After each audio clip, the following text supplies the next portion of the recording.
Bonjour les amis, je vous parle aujourd'hui d'un livre qui est Le point de bascule. Comment faire une grande différence avec de très petites choses. Pourquoi j'ai lu ce livre, qui est paru en 2000 aux États-Unis, un peu plus tard chez nous.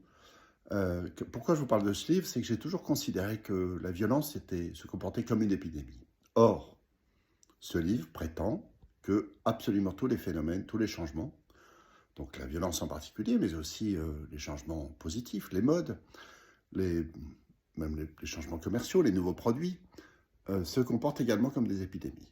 Et ce que j'y apprends, c'est qu'au fond, le succès, la réussite, si on peut parler de réussite de la violence, mais aussi la réussite d'une mode ou une contre-violence comme oser le conflit, par exemple, ne dépend pas seulement du contenu du message, mais aussi d'un certain nombre de facteurs. Il en distingue trois, et on va rester sur l'image de l'épidémie.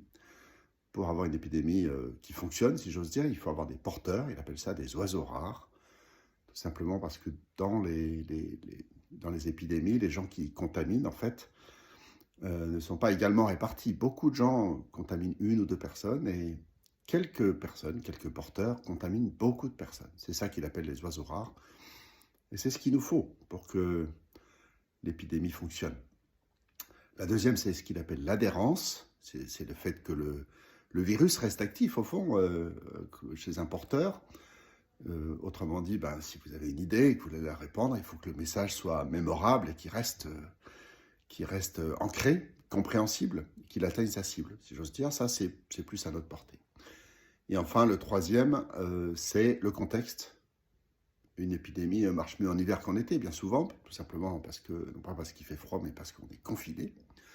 Et c'est la même chose. Et des éléments qui nous semblent au fond tout à fait disconnectés de notre propos peuvent avoir une importance. Voilà, donc si vous voulez faire prospérer vos idées, lisez Le Point de bascule. À bientôt.